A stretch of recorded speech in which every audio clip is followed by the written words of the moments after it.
ومنفس وولد ومنفس قدوس أحدو أملاك قدوس قدوس أملاكنا እግዚአብሔር كنمسجنكا كم سماي ملائكتي نسمخا خنخبر سمخا خنمسجن عند بيتنا سلل خفت خالنا قبرن مسجانان أملخوتن وداسين نعاخا يخون نايجا غيرك إنا قد سبسان ما ينقل مريم في كلاتهم سدرالو بالغير كما يعلاتكم كما يغنيهاتهم آمين أملاخنا እግዚአብሔር شموز خبرن استمسجنن يخون لنا كم فقد أملاخ كم እግዚአብሔር نلوم معنتي ننقاقرلو نايتمرتنا استخوننا مريم او مريم او قدم أملاخ ጸጋ ረኺብኺ ኢኽሞ ኣይትፍርሒ ወንጌል ሉቃስ ምዕራፍ 1 ካብ ፍቕዲ 30 ተመዝጊቡ እንረኽቦ ናይ እግዚአብሔር ቅዱስ ቃል እዩ በዚ ሓሳብ እዚ ተለዓዒልና ህይወትና ዝጠቕመና ቃል ክንነጋገር ኢና ከም ዝፍለጥ በዚ ብጾመ ፍልሰታ ጊዜ ውዳሴኡ ኩሉ ድንግል ማርያም ዝቀረበሉ ኩነታት ኢና ንርኢ እዚ እንታይ እዩ ናይ ድንግል ማርያም ክብሪ ንሕና ልዕል ዘበልናዮ ንሕና ክንድዝኣክል ክብሪ ዝሃብናያ ኮይኑ ከይኾነስ እግዚአብሔር ዝሃባ ክብሪ ኢና ነረጋግፀላ ዘለና እምበር ምንም ንሕና ዝወሰኽናዮ ነገር የለን ስለዚ እዚ ሓሳብ እዚ ብቤተ ክርስቲያን ኣስተምህሮ መሰረት ገይርና ክንርኢና ማለት እዩ እግዚአብሔር ምስ ኩላትና ይኹን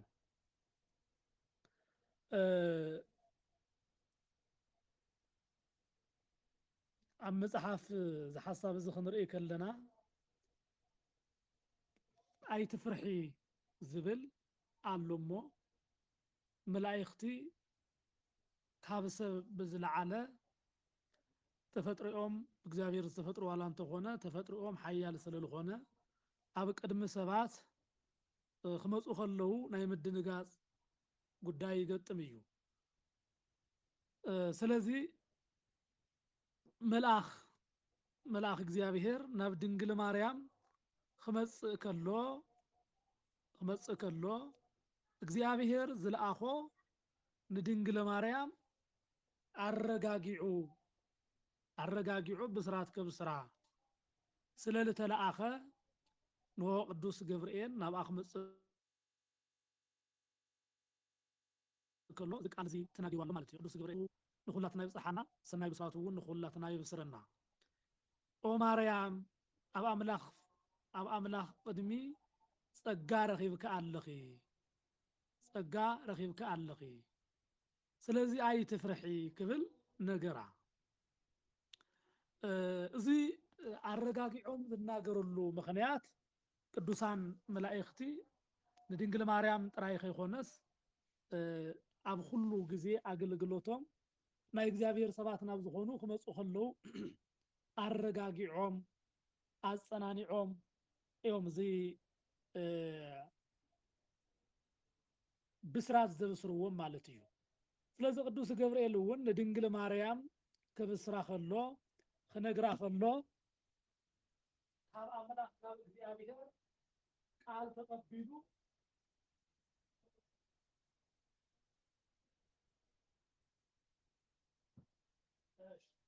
ካብ እግዚአብሔር ቃል ተቀቢሉ ክነግራ ከሎ እዚ ቃል እዚ ንዘካርያስ ንኻልኦት እውን ኣብ ድርሳናት እንረኽቦም ብስራት ከበስር ከሎ ቅዱስ ገብርኤል ካልኦት እውን መላእክቲ ብስራት ሒዞም ክመጹ ከለው እንዳጸናንዑ እንዳረጋግዑ እዮም ዝናገሩ ስለዚ ንድንግል ማርያም ኣይትፍራሒ ይብል እሞ ጸጋ ዝመልአኪ هاي እግዚአብሔር ደስ ይበልኺ ኢሉ ብስራት የበስራ ድንግል ማርያም እዚ ብስራት ገብርኤል ክትሰምዕ ከላ ካብ ሰማይ ዝመፀ መልአክ እግዚአብሔር ብስራት ከበስራ ከሎ ያው መጻሕፍቲ ከም ዝነግሩና ተዓጢቁ ካብ እግዚአብሔር ዝተለኣኸሉ መልእክቲ ከበፅሕ ንኣይምሮ ንሓሳብ ኩሉ ዝከብድ ነገር እዩ እሞ ናብኣ ሒዙ መፂኡ ኖ ፀጋ ዝተመላእኺ ናይ እግዚአብሔር ኣገልጋሊ ኣይትፍረሒ በላ ምክንያቱ ፍርሓት ርሒቕካ ምዝራብ ድንጋፃ ርሒቕካ ምዝራብ ናይ መልአክ ባህሪ ስለዝኾነ ማለት እዩ ስለዚ ንድንግል ማርያም እውን ኣይትፍረሒ ፀጋ ካብ እግዚአብሔር ረኺብኪ ኢኺ ብእግዚአብሔር ሞገስ ተቐቢልኪ ኢኺ ብላ እቲ ፍርሓት ተወጊዱ ድንግል ማርያም ዝበሰረሉ መልአክ ኣብ ቅድሚ ሰባት መፂኡ ክዛረብ ከሎ ክገብሮ ዝግባእ ስራሕ ስለዝኾነ ማለት እዩ እዚ ኣይትፍርሒ ዝበለሉ ምክንያት ኣብ መፅሓፍ ቅዱስ ሓሳባት ክንርኢ ከለና መለኮታዊ ግርማን ፍርሓትን ምእላይ ስለዝግባእ ማለት እዩ ቅዱሳን መላእክቲ ሰማያዊ ግርማን ብርሃን ዝተጎናፀፉ መንፈሳውያን ፍጥረታት ስለዝኾኑ ሰብአዊ ፍጥረት ወይ ከዓ ሰብአዊ ፍጥረት ኣብ ዝርእዩ ፍርሓት መልአኹ ኣይትለቁ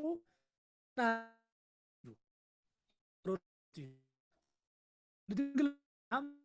ማርያም መቸም ናይ ካብ ጀሚራ ህፃናት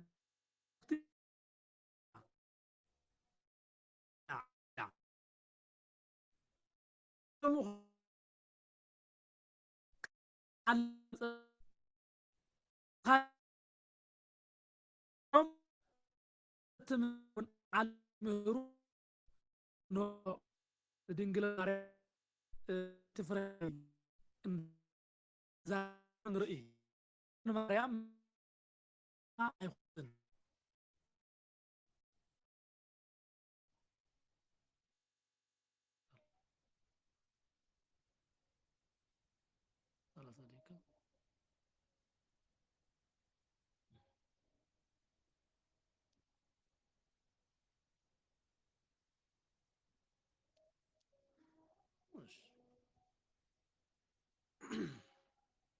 ስለዚ ኣይትፍርሒ ዝበለላ ምክንያት ከረዳእና ከሎ ሰብ ከም ምዃና መጠን እዚ ቃል እዚ መለኮታዊ ግርማ ብእግዚአብሔር ካብ እግዚአብሔር ብዝተዋሃቦም ፀጋ መላእክቲ ኣብ ፍጡራን ክመፁ ከለው ንካልኦት ሰባት ኩሉ ብዘብሰርዎ ብስራት ናይ መልአክ ቃል ናይ መልአክ ድምፂ ወዲ ሰብ ክሰምዕ ከሎ ይደናገፅ እዩ እሞ ማርያም እውን ሰብ ከም ምዃና መጠን ፍርሓት ኣርሒቁ ከበስራ ከሎ ንርኢ ኣለና ማለት እዩ ናይ ድንግል ማርያም ልቢ ንምህዳእን ንምእማንን ምእንታን ማለት እዩ እምበር መላእክቲ ከም ካልኦት ፍጥረታት ዝድንግፁ ከም ካልኦት ኣብዚ ዓለም ዘለው ናይ ሰባት ሂወት ንድንግል ማርያም መልአክ ዘፍርሓ ዘደንግፃ ኣይኮንትን ምክንያቱ ድንግል ማርያም ምስ መላእክቲ እያ ዝዓበየት ድንግል ማርያም ካብ ህፃንነታ ጀሚራ 3 ዓመታ ጀሚራ ብመልአክ ፋኑኤል እንዳተመገበት ዝዓበየት እያ ግን እንታይ እዩ እንተና በዋናነት ኣብዚ ጉዳይ ማርያም ኣይትፍርሒ ዝበላ ከረዳኣ ምእንታን እዩ ከእምና ምእንታን እዩ ዘይተኣምን ኮይና እውን ኣይኮነን ነገር ግን እዚ ሓድሽ ዝኾነ ነገር ሓድሽ ዝኾነ ተግባር ኣብ ሂወታ ክፍፀም ብምዃኑ እዚ ቃል እዚ ተቀበልዮ ቃልን ተቀበዩ ቃል ተቀበሊ በላ እቲ ቃል እግዚአብሔር ማለት እዩ ቃል እግዚአብሔር ተቀበለ ሓደ በስራቱ ካሊ ቃል እግዚአብሔር ቃል ኢየሱስ ክርስቶስ ኣብ ማህፀና ክሓድር ስለዝኾነ ስለተወልዶ ቃል ተቀበሊ እንዳበላ እዩ ስለዚ እቲ ቃል እቲ ንምእማን ንድንግል ማርያም ዘገርም ነገር ስለልኾነ ክእምና ምእንታን ማለት እዩ ግርማ መልአኽ መላእክቲ ናይ ብርሃን መንፈሳዊ ፍጥረታት ብምዃኖም ሓድሽ ነገር ስለልኾነ ድንግል ማርያም እውን ብትንቢት ሰምዓቱ እያ መጻሕፍቲ ክዛረቡ ከለው እውን ድንግል ማርያም ናታ ብትንቢት ዝተነገረላ ሰበይቲ ናታ አገልጋሊት ኮይና ነቲ ህፃን ሓቂፋ ነቲ ህፃን ሓብሒባ ክትዕቢ ትምኒት ነበራ ደኣ እምበር ነዚ ፀጋዚ ክበፅሕ እየ ነዚ ፀጋዚ ግበረኒ ኢላ እንኳስ ልመና ቅሪባ ኣይትፈልጥን ነገር ግን ባርያ አገልጋሊት ኮይነ ነዚ ህፃን ተዘዕብዮ ትብል ነይራ ናይ ኢሳያስ ትንቢት ምዕራፍ 7 ካብ ፍቅዲ 14 ዘሎ ንወድንግል ክፀንስ እያ ንዝብል ናታ በቲ ዘመን በዚ ዘመን ፍፃሜ ዝፍፀመሉ ኣብኡ በፂሐ እንዳበለት ትምነይ ዝነበረት እያ ማለት እዩ ስለዚ ንካህን ዘካርያስ ኣይትፍራሕ ኢሉ ከም ዝተናገሮ ንዮሴፍ እውን ወዲ ዳዊት ዮሴፍ ኣይትፍራሕ ማርያም ንምውሳድ ኣይትፍራሕ ኢሉ ፍርሓት ተርሒቁ ምዝራብ ልማዱ ስለልኾነ ካብ ዝተለዓለ ንማርያም እውን ንምህዳእን ልባ ንኽትኣምን ንምግባርን እዚ ነገር እዚ ኣይትፍራሒ ዝብል ቃል ተጠቂመሎ ማለት እዩ ካሊእ እዚ ናይ መላእክቲ ካብ እግዚአብሔር ምሕረትን ቁጣዕን ሒዞም ይፍለጥ መላእክቲ ካብ ሰማይ ምሕረት ሒዞም ይመፁ እዮም ከምኡ እውን ካብ ምድሪ ናይ ደቂ ሰባት ጸሎት ናይ ደቂ ሰባት ኣገልግሎት ናይ ደቂ ሰባት ምስጋና ናብ እግዚአብሔር የቅርቡ እዮም እግዚአብሔር ቁጣዕ ከሎ ከዓ ቁጣዕ እግዚአብሔር ተሸኪሞም መፅኦም እውን ናብ ምድሪ ናብ ደቂ ሰባት ዘብፅሑ እዮም ስለዚ ዝመፃ ኩሉ ጉዳይ ሰናይ ነገር ሒዘ እየ ንኽብል እውን እዚ ዝሓዞ ዓብይ ብስራት እግዚአብሔር ኣምላኽ ሰብ ኮይኑ ክግለጽ እዩ ካብ ስጋ ክስጋ ካብ ነፍሲ ክነፍሲ ወሲዱ ሰብ ክኾን እዩ ዝብል ስለልኾነ እውን ዝፅቡቕ ሓጎስ ይሒዘልኽ ዝመፀኹ ሰናይ ዝኾነ ብስራት ይሒዘልኽ ዝመፀኹ ንዓለም ኩሉ መድሓኒት ዝኾነ ንዓለም ኩሉ መድሓኒት ክኾን ካባኺ ዝውለድ ኢየሱስ ዝበሃል ክትወልድ ኢኺ ዝብል ብስራት ይሒዘልኽ ዝመፀኹ ክብል ኣብ ኣምላኽ ኣብ እግዚአብሔር ጸጋ ረኺብኪ በላ ኣይትፍራሒ ጸጋ እግዚአብሔር ኣባኺ ሓዲሩ ኣሎ ኣብ ቅድሚ እግዚአብሔር ሞገስ ረኺብካ ኣለኺ ብምባል ትናይ ሰናይ ብስራት ኣብሲርዋ ኣሎ ማለት እዩ ስለዚ ካብ ናይ ኣቦታትና ትምህርቲ እውን ክንቅበል ከለና እዚ ምስጢረ ስጋዌ ንምቕባላ ድልውቲ ንኽትኾነ ምእንታን እዩ ቅዱስ ዮሃንስ አፈወርቂ ነዚ ሓሳብ እዚ ክናገር ከሎ እዚ ቃል እዚ ብህዱእ ልብን ብእምነትን ክትቀበሎ ስለ ልግባኣ እዩ መልአኹ ንፍርሓታ ኣርሒቁ ልባ ኣረጋጊዕዋ ኣሎ ብመላእክቲ እንዳተፃወተት መላእክቲ እንዳፃወትዋ መላእክቲ ምግባ እንዳመገብዋ ግና ካብ ህፃንነታ ጀሚራ ናይ ሰማይ መና በሊዓ ዝዓበየት እያ እሞ እዚ ናብኣ ዝመፀ 3 ዓመት ኮይና ናብ ቤተ መቅደስ ኣትያ ትምገቦ ካብ ዝነበረት ሕብስቲ ዝዓበየ ብስራት መልአኽ ሩፋኤል መፂኡ ብክንፉ ጋሪዱ ካብ ዝመገባ ዝለዓለ ብስራት ኣብ ቤተ መቅደስ ኮይና ንኣምላኻን እግዚአብሔር እንዳገለገለቶ ትሰምዖ ትርእዮ ካብ ዝነበረት ዝዓበየ ነገር እዩ ኣብ ሂወታ ዝተፈፀመ ስለዚ ልባ ብዝተረጋግዐ ብህዱእ መንፈስ ኮይና እዚ ነገር እዚ ክትቀበሎ ምእንታን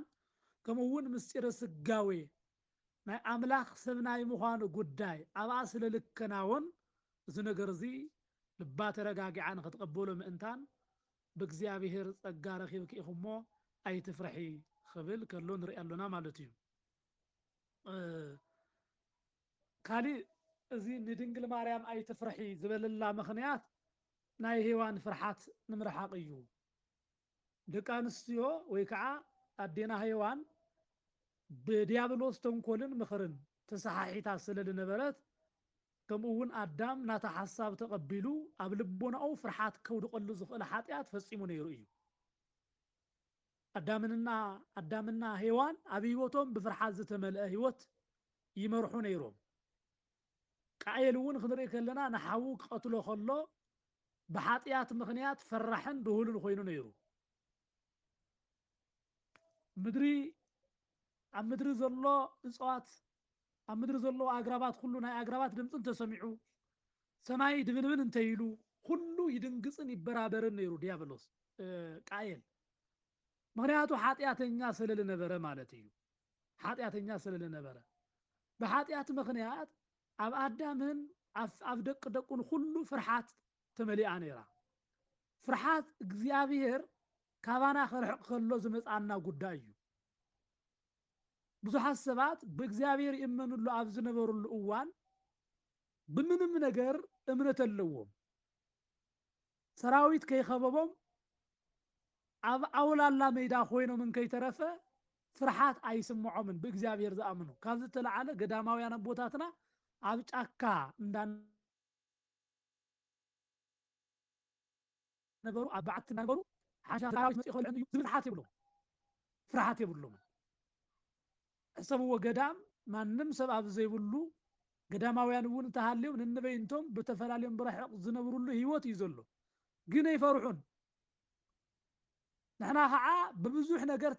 ተኸቢብና ካንሸሎና ብዋርድያ እንዳተሓለወ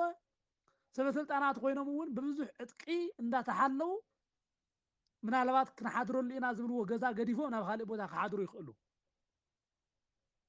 ኣብዛ ዓለም እዚኣ ሓጢያት ኣብ ዝነገሰትሉ ሂወት ክንመላለስ ከለና ዘጋጥመና ፍርሓት መለክዕ የብሉን። ብጠቕላላ ደቂ ሰባት ካብ እግዚኣብሔር ሕቑፍ ሪሕቕና ስለ ዝነበርና ፍርሓት መሊእና ነይሩ እዩ። ፍርሓት ኩርንኩሪት ኣሲርና ነይሩ እዩ። ብፍርሓት መገዲ ተታሒዝና ነይርና ኢና። ስለዚ እዚ ፍርሓት እዚ ንምውጋድ ናይ ሔዋን ሓጢያት ናይ ህጥፎ ምእንታን እዚ ቃል እዚ ተናጊርዎ ኣሎ ይብሉ ናይ ቤተ ክርስቲያን ሊቃውንቲ። ኣብ ገነት ኣብ ዝነበረትሉ ሔዋን ዕፀ በለስ ኣብ ዝበልዓትሉ ፍርሓትን ሞትን መፂዋ ነይሩ። ፍርሓትን ሞትን መፂኡ ነይሩ ኣብ ሂወቶም፣ ኣብ ኣዳምን ኣብ ሔዋንን ኣብ ደቂ ሰባት ኩሉ። ሕሰብዎ ንፍጥረታት ኩሉ ንእንስሳ ኣብ ዓለም ዘሎ ፍጥረታት እንከይተረፉ ሽም ዘውፅኣሎም ኣዳም እዩ። ኩሎም ፍጥረታት ናብ ኣዳም መምፂኡ ሽም ክህቦም ከም ዝገበረ ኢና መፅሓፍ ዝነግረና። ግን ዓንጭዋ ከይተረፈት ንእሽተት ነብሳት ሓንሸኻን ከይተረፈት ድሓር ግን እተደንግፀና ሰባት ኮይንና ኣለና ማለት እዩ። እታ ንእሽተን ነገር እንብላ ንዓና ንደቂ ሰባት ንድንግፀላ ዝድንጉፃት ኮይንና ሓጢያት ምስ ገበርና እዩ ነገር ዝተፈፀመ እምበር ደቂ ሰባት ብግርማ ሞገስ ዝፍለጡ ማንም ዘይፈርሑ ኣዳም እንስሳት ኩሉ ንኣንበሳ ንነብሪ ንኻልኦትን ከይተረፈ ኣሽማት ከም ዘውፅአ እዩ ዝንገረና መፅሓፍ ዝነግረና። ድሓር ግን ሓጢያት ብምግባሮም ንእሽተን ነብሳትን ከይተረፉ ዘደንግፁናን ዘፍርሑናን ኮይንና ብፍርሓት መንፈስ ተዋሒጥና ነይርና። ስለዚ መልኣክ ቅዱስ ገብርኤል በታ ቀዳመይቲ ሔዋን ምክንያት ኣብ ሂወትና ፍርሓትን ሓጢያትን ነጊሱ ነይሩ። በታ ካልኣወይቲ ሔዋን ድንግል ማርያም ግን ፍርሓትና ተወጊዱልና እዩ። ክብሪ ምስጋና ንቤትና ንቅድስተ ቅዱሳን ንድንግል ማርያም ይኹን። ኣምልኾት ውዳሴ ንኣምላኽና ንእግዚኣብሔር ይብፅሕ እዩ። ስለዚ ብቅድስተ ቅዱሳን ብድንግል ማርያም ብስራታዊ ቃል መልኣኽ ቅዱስ ገብርኤል ክሰምዕ ከላ ፍርሓት ደቂ ሰባት ሁሉ ተደምሲሱ ኣሎ። ፍርሓት ሔዋን ሁሉ ተወጊዱ ኣሎ ማለት እዩ። ምክንያቱ ሔዋን ቀዳመይቲ ሔዋን ዝሰምዓቶ ድምፂ እንታይ እዩ ነይሩ? ሕጊ ጥሒስኩም ኣለኹም ዝብል። ብዓይና ዝረኣየቶ እንታይ እዩ ነይሩ? ዕራቃ ምዃና እዩ ዝረኣየቶ። ዘደንግፅ ድምፂ እያ ሰሚዓ። ኣምላኽ ኣይትኾኑን ኣምላኽ ክትኾኑ ዝብል ቃል ሰሚዓ ነይራ። እቲ ዕፀ በለስ ምስ በልዑ ግን ዕራቆም ምዃኖም ተመልከቱ፣ ባዶ ምዃኖም ተመልከቱ፣ ክብሮም ተገፈፈ፣ ፍርሓት መልኦም። ክብሪ ስለ ዝነበሮም ዘፍርሖም ነገር ኣይነበረን። ኣብታ ገነት ትበሃል ስፍራ እንዳተመላለሱ ሰላምን ጸጥታን ኣብ ዝሰፈና ቦታ እንዳተመላለሱ ዘድልዮም ነገር ኩሉ ኣብኣ ኮይኖም እንዳተመገቡ ን7 ዓመት ዝኣክል ብሰላምን ብጸጥታን እዮም ነይሮም። ሓዘን የለን፣ ብኽያ የለን፣ ሞት የለን፣ ኣብያት የለን፣ ሰላማዊ ዝኾነ ናብራ ነይሮም 7 ዓመት። ጸጋኦም ክግፈፍ ከሎ ግን ናብ መከራ ምድሪ ወሪዶም፣ ናብ ችግር ወሪዶም፣ ነንባዓልቶም ደቆም ናብ ዝቃተልሉ፣ ብቐታሊ ወዶም ብቃየል ዝሓዘንሉ፣ ብመዋቲ ብወዶም ብኣቤል መሪር ሓዘን ዝሓዘንሉ፣ ዝነብዕሉ፣ ዝበኸይሉ፣ ኣብ ምድሪ ብዘጋጠሞም መከራ ህይወት ናብራ ብረሃፅካን ብወዝካን ደኺምካ ትበልዓሉ እሾኽን ኣሜከላን እንዳተወግኡ ከም ዝፍለጥ ናይ ምድሪ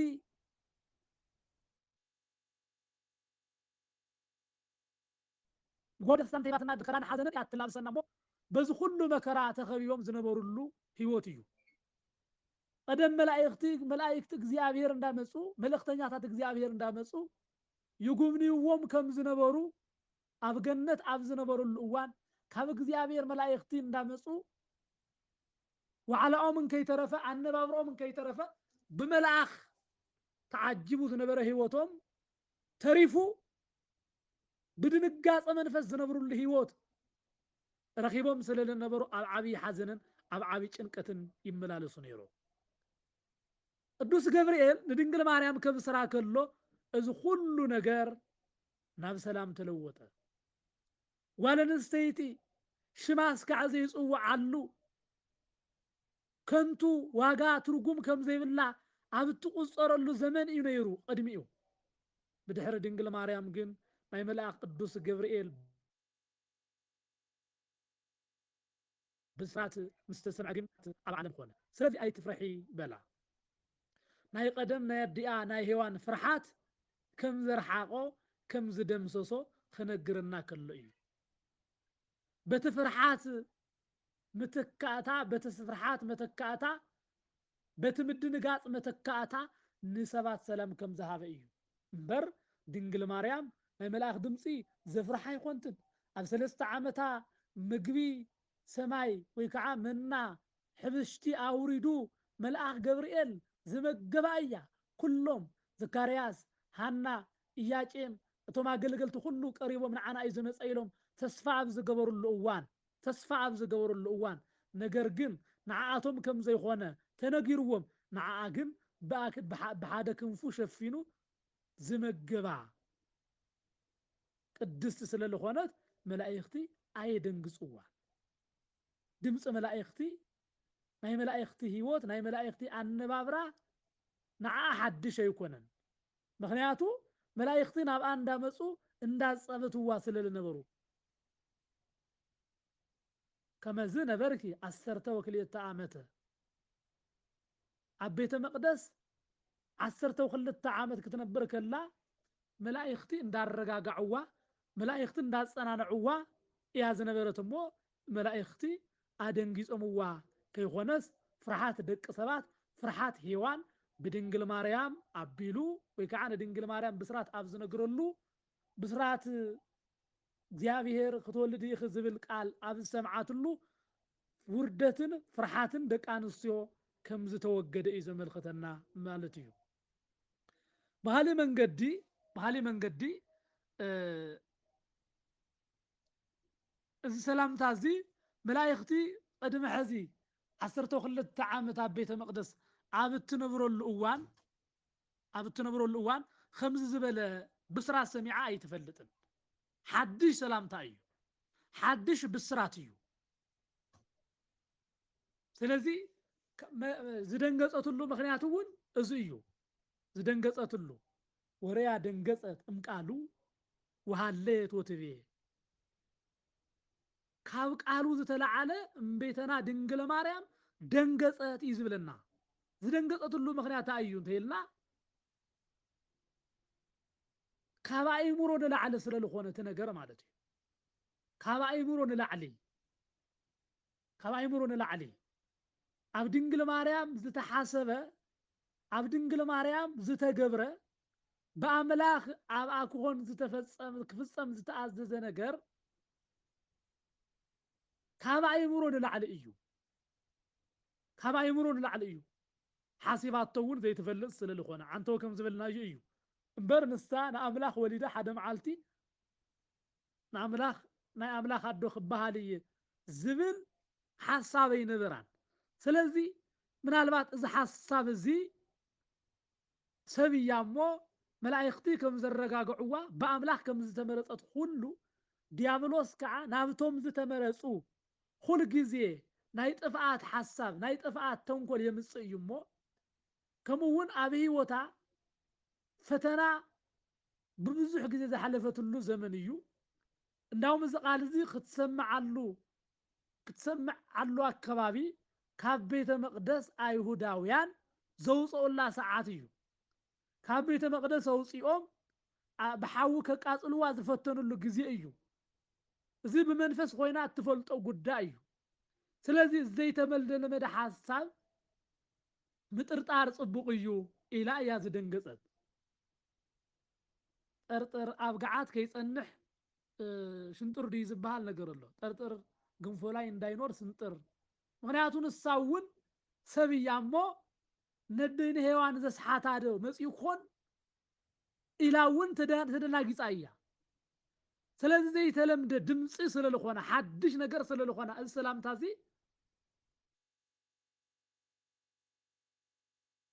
ከመይ ዝበለ ሰላምታ እዩ በለ ሰላምታ እዩ ወርያ ደንገጠትም ቃሉ ወሃሌት ወትቤ እፎኑ ከመዝኑ ኢላ ተደናጊፃ እያ ምክንያቱ እዛ መላእክቲ ምግቢ እንዳምፀውላ ብመላእክቲ ምግቢ ዝዓበየት ኣብ ቤተ መቅደስ ኣብ ዝነበረትሉ 12 ዓመት እንዘ ትትናዘዝ እምሃበ መላእክት ስትየሽንስ ስትየወት ውእቱ ወመብልእችኒ ህብስተ ሰማያዊ ተባሂሉ ዝተነገረላ እምቤተና ቅድስት ድንግል ማርያም ናይዚ መልአክ ቃል ሰሚዓ ግን ተደናገፀት ስለዚ መልአኹ እንታይ ይበላ ወይቤላ መልአክ ኢትፍሪ ማርያም እስመ ረከብኪ ሞገሰ በሃበ እግዚአብሔር ኢሉ ይቅፅል እሞ ንሱ ናይ ባህሪ ኣምላኽ ዝኾነ ክርስቶስ ኢየሱስ ክትወልድ እዩ ኢኺ ወዲ ክትወልድ ኢኺ ስሙ ኢየሱስ ክትብል እዩ ኢኺ እግዚአብሔር እውን ኣብ ዙፋነ ብኡ ኣብ ናይ ዳዊት ክቦ እዩ በላ እዚ ቃል እዚ ክትሰምዕ ከላ ደንጊፃ እያ እማምላኽ እውን ምክንያቱ ሓድሽ ቃል ስለ ዝኾና ዘይተለመደ ቃል ስለ ዝኾና ማለት እዩ እሳ እውን እንታይ ኢላቶ ወትቤሎ ማርያም ለመልአክ እፎኑ ይከውነኒ ዝንቱ እንዘ ኢየአምር ብእሴ ሰብኣይ ከይፈለጥኩ ከመይ እዚ ነገር እዚ ይከናወን ኢላ ልክዕ እያ ምክንያቱ ንምውላድ ሰብኣይ የድሊ እዩ እዚ ናይ ዓለማዊ ጉዳይ ማለት እዩ እዚ ዝነግራ ዘሎ ግን እሳ ድንግል እያ ድንግል በክልኤ እያ ብስጋን ብነፍስን ድንግል እያ ከምኡውን ባህልዮ እውን ድንግል እያ እዚ ነገር እዚ ከመይ ክኾን ኢላ ሰላምታው ናይ ሓድሽ ነገር ስለ ዝኾነ እቲ ቃል እዩ ዘደንገፃ ከመይ ዝበለ ሰላምታ ክትብል ድንግል ማርያም ተናጊራላ ማለት እዩ ነቲ መልአክ ወዲ ከይፈለጥኩ ከመይ ኢለ ክፀንስ ክወልድ ይኽእል በለቶ ንሱ ከዓ እንታይ በላ ወአውስአ መልአክ ወይቤላ መንፈስ ቅዱስ ይመጽእ ላዕሌኪ ወኃይለ ልዑል ይጼልለኪ በላ ማይቴ ረከብከ ዘከመዝ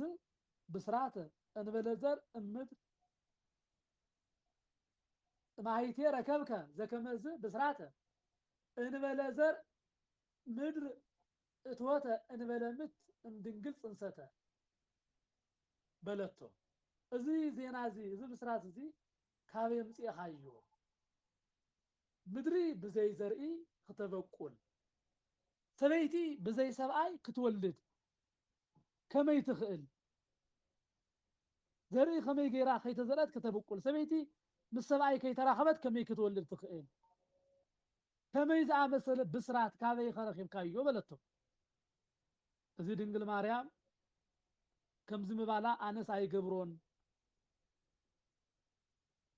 إذا كابي إيو خطف لك الله مالتي سلزي كابي يمسي هايو إلى حاتتو ملاهون تايلوا زي عينت بسرات زنقرك زلخو كاب إكزابير تلاقيخ إيو حيل الأول ولدي كاب سلسة قبرات كحلوك إيو وأوتسا نصوه من سلستو قبرات زوؤتومو زر وركابي وسسولة دنقلنا اللي سرعان دقوا على أمهياو وأموران بوم منفس قدوس كحادرك إيو هايل الأول ولدون سقاخي هو هاديو سلازي تزول لد كابتوم سلسته قدوسان كاب سلسته آب ولد منفس قدوس كاب سلستيوم أكالات حادة أكال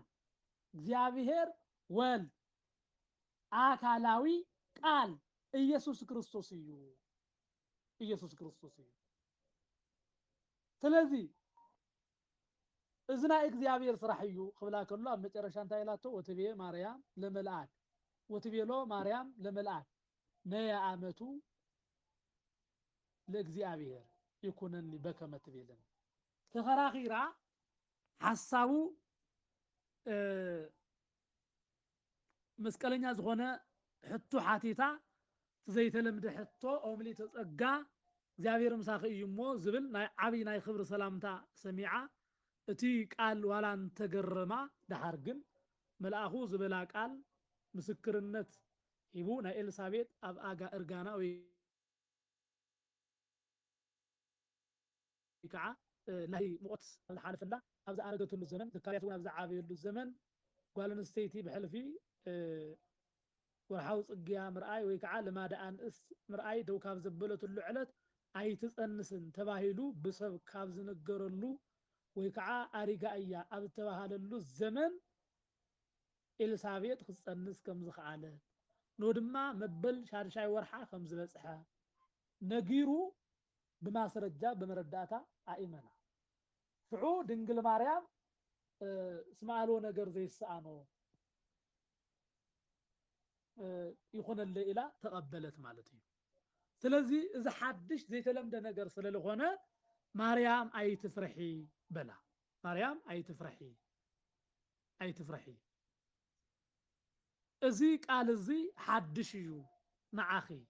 ترايك يخونس نعناون حدش እዩ ምክንያቱ መላእክቲ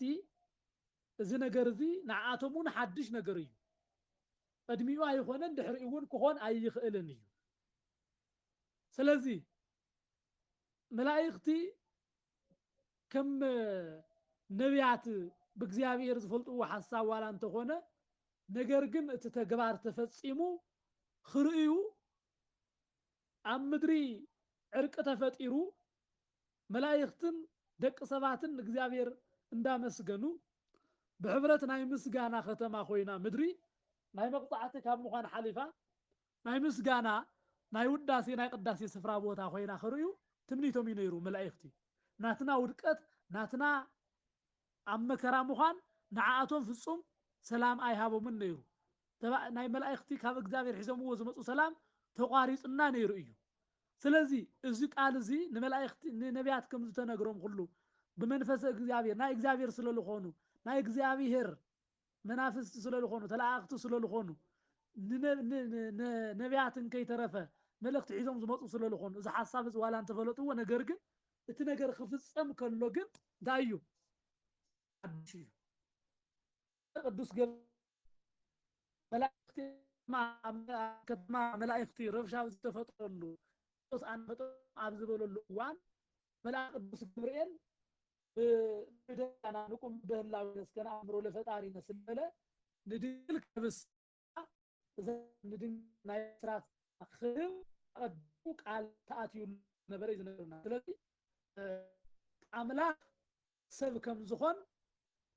تنقض فل نبيلو ثلاثي إذا هم على زخونه يا يرتزق خفصم يخلي